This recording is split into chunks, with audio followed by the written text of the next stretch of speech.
இந்திய தலைநகரில் தமிழ்நாட்டின் உரிமை குரல் ஒலித்திருப்பதாக முதலமைச்சர் ஸ்டாலின் தெரிவித்திருக்கிறார்.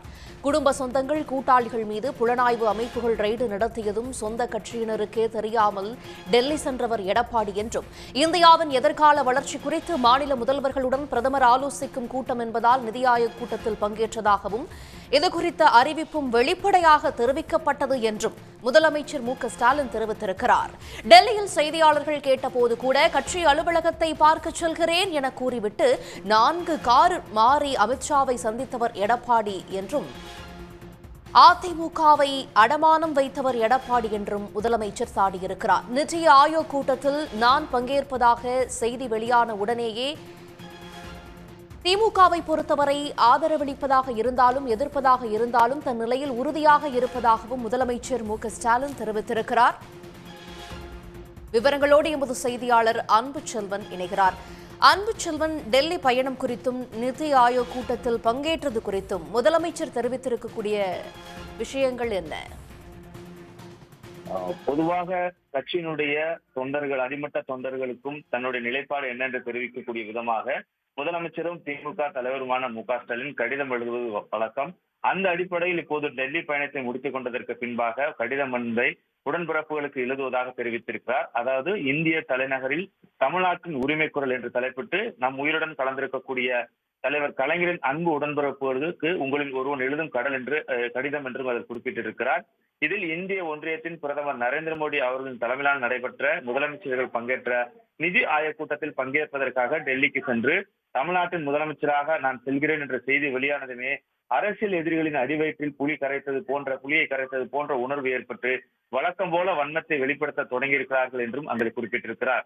இத்தனை ஆண்டுகளாக நிதி ஆயோக் கூட்டத்தில் கலந்து கொள்ளாமல் இந்த முறை கலந்து கொள்வது ஏன் என்றும், டாஸ்மாக் விவகாரத்தில் அமலாக்கத்துறை நடத்திய ரெய்டுகளில் கிடைத்த ஆவணங்களால் எதிர்கொள்ளக்கூடிய நடவடிக்கையிலிருந்து தப்பிப்பதற்குத்தான் பிரதமர் மோடியை சந்திக்க முதலமைச்சர் செல்கிறார் என்றும், வெள்ளைக்கொடி ஏந்தி செல்கிறார் என்றும், கற்பனை சிறைகள் பறக்கவிட்டு அலாதி இன்பம் கண்ட அரசியல் எதிரிகள் என்றும் குறிப்பிட்டிருக்கிறார். ஆனால் திமுகவை பொறுத்தவரை இன்றல்ல நேற்றல்ல, அரை நூற்றாண்டுகளுக்கு முன்பே பிரதமர் இந்திரா காந்தி அம்மையார் அவர்களால் தெளிவாக சொல்லியிருக்கிறார்கள். ஆதரவு அளிப்பதாக இருந்தாலும் எதிர்ப்பதாக இருந்தாலும் தன் நிலையில் உறுதியாக இருக்கக்கூடிய இயக்கம்தான் திமுக என்று. அதே அடிப்படையில் தான் இந்தியாவின் பிரதமராக இருந்த இரும்பு பெண்மணியின் சொற்கள் என்றும் குறிப்பிட்டிருக்கிறார். பிரதமர் வாஜ்பாய், பிரதமர் மன்மோகன் சிங் போன்ற பண்பட்ட அரசியல் தலைவர்களும் கூட திமுகவின் நிலைப்பாட்டை நன்கு அறிந்தவர்கள்.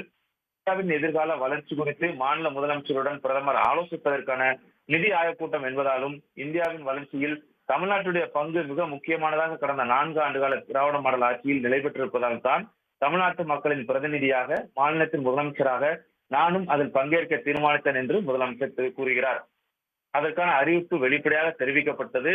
ஊடகங்களில் வெளியானதும், குடும்ப சொந்தங்கள் மீதும் வியாபார கூட்டாளிகள் மீதும் தமிழ்நாட்டிலும் கர்நாடகம் உள்ளிட்ட மாநிலங்களிலும் ஒன்றிய அரசினுடைய புலனாய்வு நிறுவனங்கள் ரெய்டு நடத்தியதும், சொந்த கட்சியினர் உட்பட யாருக்கும் தெரியாமல் அவசரமாக டெல்லிக்கு பறந்து சென்று அங்கு மீடியாக்கள் சூழ்ந்து கொண்டதும், கட்சி அலுவலகத்தை பார்க்க போகிறேன் என்று பம்மாத்து செய்துவிட்டு 4 கார்கள் மாறி மாறி உள்துறை அமைச்சர் அமித்ஷாவை பார்த்தது, தன்னையும் தன்னை நம்பியுள்ள தொண்டர்களின் அடையாளமான கட்சியையும் ஒட்டுமொத்த அடமானம் வைத்து கூட்டணி அமைத்தவர் தான் என்னுடைய டெல்லி பயணம் குறித்து ஏதோ அளந்து விட்டதை ரசித்தபடி டெல்லிக்கு புறப்பட்டேன் என்று குறிப்பிடுகிறார். ஆகவே பிரதமர் மோடி அவர்கள் தலைமையில் நடைபெற்ற கூட்டத்தில் பல மாநில முதலமைச்சர்களும் பங்கேற்ற நிலையில் அனைவரையும் அவர் வரவேற்றிட முதலமைச்சரும் பிரதமருடன் இயல்பாக அளாவினர். மாநிலங்களில் பங்களிப்பு இல்லாமல் இந்தியாவின் வளர்ச்சி இல்லை என்பதை திமுக தொடர்ந்து வலியுறுத்தி வரும் நிலையில்தான் இந்த கூட்டம் அதற்கேற்ற வகையில் இருந்ததையும் உடன்பிறப்புகளாக உங்களுடன் பகிர்ந்து கொள்கிறேன் என்று முதலமைச்சர் குறிப்பிட்டிருக்கிறார்.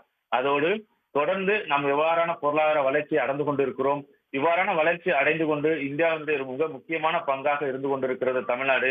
அந்த அடிப்படையில் தான் திமுக கழகம் இருப்பதை பேரங்க அண்ணா காலத்திலிருந்தே தமிழ்நாடு கண்டு கொண்டு இருக்கிறது. கலைஞரும் அந்த பங்கை செய்திருக்கிறார். அந்த அடிப்படையில் தான் இந்திய எல்லையான மாநிலமான காஷ்மீரில் ஊடுருவி அப்போது சுற்றுலா பயணிகளை ஈவிரக்கமின்றி கொண்ட தீவிரவாதிகள் கொடுஞ்செயலுக்கு சட்டமன்றத்தில் கண்டனம் தெரிவித்தவுடன் தீவிரவாத ஒழிப்பிற்காக இந்திய ராணுவம் மேற்கொள்ளக்கூடிய நடவடிக்கைகளுக்கு ஆதரவு தெரிவித்து தனது தலைமையிலான ஒரு பேரணியும் நடைபெற்றதையும் முதலமைச்சர் குறிப்பிட்டிருக்கிறார். இவ்வாறு திமுகவினரும் நாடாளுமன்ற உறுப்பினர்களும் கட்சியும் எவ்வாறு செயல்பட்டுக் கொண்டிருக்கிறது, அப்படி இருக்கும்போது இது போன்ற விமர்சனங்களை முன்வைத்துக் கொண்டிருக்கிறார்கள். இவை அனைத்தையும் நாங்கள் பார்த்துக் கொள்வோம்.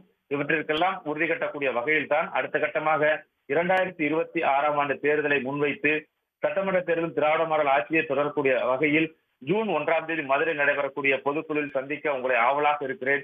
உங்களால் தான் தலைவராக பொறுப்பேற்ற பிறகு தலைநகர் சென்னைக்கு வெளியே நடைபெறுகிற முதல் பொதுக்குழு அது. தமிழ் வளர்த்த நகரமாம் மதுரையின் பொதுக்குழுவை நடத்துவதற்கு மாவட்ட செயலர் உட்பட அமைச்சர்கள், குறிப்பாக மூர்த்தி அவர்கள் அனுமதி பெற்று அதற்கான ஏற்பாடுகளை செய்து கொண்டிருக்கிறார். ஆகவே திராவிடத்தினுடைய அடுத்த தலைமுறை பாய்ச்சலும் தேர்தல் களத்திற்கு நம்மை ஆயுதப்படுத்திக் கொள்வதற்கும் ஆரத்தலும் இயக்கமாக திமுக கழகம் எப்போதும் இருக்கும். எதற்கும் எவருக்கும் அடிபணிய போவதில்லை என்பதை உணர்த்தி எதிரிகளின் எதிர்பார்ப்பை தவிடுபடியாக்கும் நம் கழகத்தின் நிலைப்பாட்டை உறக்க வெளிப்படுத்தக்கூடிய விதமாக கூடல் நகரில் பொதுக்குழு கூடுகிறது. உடன்பிறப்புகள் எதிர்நோக்கி மதுரை பொதுக்குழுவில் உங்களில் ஒருவனாக நானும் ரெடியாகிவிட்டேன், நீங்களும் தானே என்ற கேள்வி எழுப்பி திமுக தலைவருமான மு.க.ஸ்டாலின் அதற்கு கடிதம் எழுதியிருக்கிறார். ஆகவே திமுகவினுடைய ஆட்சி, பொருளாதார வளர்ச்சியில் தமிழ்நாட்டினுடைய பங்களிப்பு, கட்சியினுடைய செயல்பாடு பிற மாநிலத்திற்கு முன்னுதாரணம் இருக்கிறது என்ற அனைத்தையும் சுட்டிக்காட்டி தனது டெல்லி பயணம் எவ்வாறு அமைந்தது என்றும் அடுத்த கட்டமான நகர்வுகள் எவ்வாறு இருக்க வேண்டும், பொதுக்குழுவில் நாம் எடுக்கக்கூடிய சபதம் ஏதாவது இருக்க வேண்டும் என்ற அடிப்படையில் உங்களில் ஒருவனாக கடிதம் எழுதுவதாக திமுக தலைவர் முதலமைச்சர் மு.க.ஸ்டாலின் இந்த கடிதத்தை உடன்பிறப்புகளுக்காக எழுதியிருக்கிறார். விரிவான விவரங்களுக்கு நன்றி அன்புச்செல்வன். உடனுக்குடன் செய்திகளை தெரிந்து கொள்ள சன் நியூஸ் பெல் ஐகானை கிளிக் பண்ணுங்க.